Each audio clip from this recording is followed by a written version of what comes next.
अहिल्यानगर ते छत्रपती संभाजीनगर या जोडणाऱ्या महामार्गाची प्रचंड दुरवस्था झाली. हे अंतर पार करण्यासाठी 3.5 तास लागत असून प्रवासी हैराण झाले आहेत. खर्डा येथे मुसळधार पावसामुळे चव्हाण वस्ती व मोहरी तलाव परिसरात मोठे नुकसान झाले. शेत जमिनी वाहून गेले असून आता शेतीत फक्त दगडगोटे राहिले. या आपत्तीग्रस्त भागाची पालकमंत्री राधाकृष्ण विखे पाटील, जिल्हाधिकारी डॉक्टर पंकज आशिया व मुख्य कार्यकारी अधिकारी अनिल भंडारे यांनी पाहणी करून शेतकऱ्यांशी संवाद साधला. जामखेड शहर व तालुक्यात अतिवृष्टीमुळे खरीप पिके, ऊस, साठवलेला कांदा, सोलर यंत्रणेचे मोठे नुकसान झाले. शेतात उभे राहायचे झाले तरी गुडघाभर पाय फसतात. त्यामुळे पंचनामे करणारे कृषी सहाय्यक, कामगार, तलाठी, ग्रामसेवक, ग्रामविकास अधिकाऱ्यांना तारेवरची कसरत करावी लागत आहे. पडीक जमीन वगळता सरसकट पंचनामे केले जात आहे. कर्जत तालुक्यातील राशीन ते डगेवाडी रस्त्यावरील नांदणी नदीवरील पूल 20 दिवसांपासून पाण्याखाली आहे. त्यामुळे ग्रामस्थांना 3 किलोमीटर वारसा मारून प्रवास करावा लागत आहे. पारनेर तालुक्यातील सुपा उद्योगनगरीला खंडित वीज पुरवठ्याचा वारंवार शॉक बसत असल्याने कारखान्यांचा वेळ, पैसा, उत्पादनाचा अपव्यय होत असल्याची तक्रार सीमा या सुपा कारखानदारांच्या संघटनेने महावितरण कार्यालयातील कार्यकारी अभियंता यांच्याकडे केली. त्यावर कायमस्वरूपी उपाययोजनेची मागणी केल्याची माहिती सीमाचे अध्यक्ष अनुराग दूत यांनी दिली. पाथर्डी तालुक्यातील मालेवाडी येथील महादेव सुदाम खेडकर यांची 1.5 एकर केळी बाग अतिवृष्टीमुळे जमिनीदस्त झाली. मिठसावंगी नदीला महापूर आल्याने नदीपात्रालगतच्या खेडकर यांच्या शेतात पुराचे पाणी घुसले आणि 1.5 एकर शेती भुईसपाट झाली. खेडकर यांनी पहिल्यांदाच केळीचे उत्पन्न घेतले होते. आता तोंडाशी आलेला घास या पावसाने हिरावून घेतला.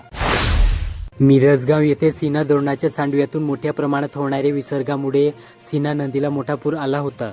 त्यामुळे बेलगाव तालुका कर्जत येथील अनेक शेतकऱ्यांची शासनाने दिलेले सोलर शेती पंपाची सिस्टम वाहून गेली असून त्यांचीही नोंद शासन दप्तरी घेण्यात यावी अशी मागणी शेतकऱ्यांनी केली. अहिल्यानगर जिल्ह्यात घोराभोवती अतिक्रमण केल्यामुळे चिंचोडी पाटीलचे ग्रामपंचायत सदस्यत्व व सरपंच पद रद्द झालेले शरद पवार यांनी याविरोधात उच्च न्यायालयात दाद मागितली. मात्र तेथेच त्यांचे अपील फेटाळण्यात आले. अहिल्यानगर शहरासह उपनगरात महागडे 4चाकी चोरीचे सत्र काही केले थांबायला तयार नाही. नागपूर MIDC परिसरातून आणखी एक महागडी 4चाकी चोरीला गेली. या प्रकरणी MIDC पोलीस ठाण्यात गुन्हा दाखल झाला असून पोलिसांनी तपास सुरू केला. राहता येथे पावसामुळे वाड्या वस्त्यांवरील ग्रामस्थ तसेच शालेय विद्यार्थ्यांना प्रवास करणे मुश्किल झाले. तात्पुरत्या स्वरूपात ग्रामपंचायतीने मुरुम टाकून रस्ता करून देण्याची मागणी जोर धरू लागली. अकोले येथे बिरसा मुंडा यांनी आदिवासी समाजाला एकत्र करून धार्मिक सामाजिक जागृतीसाठी मोठे कार्य केले. राघोजी बांगरे यांनी ब्रिटिश राजवटीविरुद्ध आदिवासींच्या पारंपरिक हक्कासाठी लढा दिला, तर तंट्या बिल यांनी आपल्या साहसी कारवायांमधून ब्रिटिश सत्तेला आव्हान दिले असे प्रतिपादन मधुकर नवले यांनी केले. पाथर्डी तालुक्यात गेल्या 50 ते 60 वर्षात झाला नाही इतका पाऊस यंदा झाला. शेवगाव पाथर्डीत 1 लाख हेक्टरवरील पिकांचे नुकसान झाले.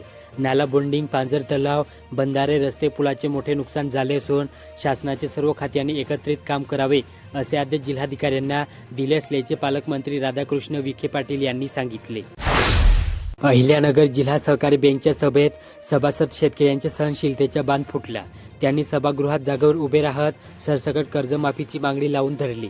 त्यावर तुमच्या भावना मुख्यमंत्र्यांपर्यंत पोहोचवू असे आश्वासन पालकमंत्री राधाकृष्ण विखे पाटील यांनी दिल्याने शेतकऱ्यांनी टाळ्या वाजवून त्यांच्या भूमिकेचे स्वागत केले. त्यानंतर सभापती राम शिंदे यांच्या भाषणावेळीही शेतकऱ्यांनी कर्जमाफीची मागणी रेटली. अहिल्यानगर येथील AH पोखरणा ज्वेलर्सने ग्राहकांचं कल लक्षात घेऊन नवनवीन आकर्षक व्हेरायटीच्या दागिन्यांसह प्रत्येक खरेदी दुहेरी आनंदाची ठरेल अशी दिवाळी धमाका ऑफर लागू केली. अहिल्यानगर येथे रामकृष्ण अर्बन क्रेडिट सोसायटीच्या पंचवार्षिक निवडणुकीनंतर पहिलीच वार्षिक सर्वसाधारण सभा झाली. या सभेत सभासदांना 15% लाभांश देणार असल्याची घोषणा करण्यात आली. अहिल्यानगर जिल्हा माध्यमिक शिक्षक सोसायटीच्या वतीने जिल्हा बँकेकडे कॅश क्रेडिटवरील व्याज दरात सवलत देण्याची मागणी केली. या मागणीसाठी सोसायटीच्या संचालक मंडळाने बँकचे चेअरमन तथा आमदार शिवाजी कर्डिले यांची भेट घेऊन निवेदन दिले. आश्वी येथे आंघोळीसाठी तापवलेले गरम पाणी अंगावर सांडल्यामुळे गंभीररित्या हरपलेल्या आजी आणि नातवाचा उपचारादरम्यान मृत्यू झाला. ही दुर्दैवी घटना संगमनेर तालुक्यातील खडी शिवारात घडली. नेवसा तालुक्यातील सौंदाडे ग्रामपंचायतीने विशेष ग्रामसभा घेऊन गावातील सर्व मुलींच्या शिक्षणाचा सर्व खर्च ग्रामपंचायतीने करण्याचा आदर्श निर्णय घेतला. अतिवृष्टीमुळे पिकांचे मोठ्या प्रमाणात नुकसान झाल्याने राज्यात ओला दुष्काळ जाहीर करावा यासह विविध समस्यावर विशेष ग्रामसभा घेतल्याची माहिती सरपंच शरद आरगडे यांनी दिली.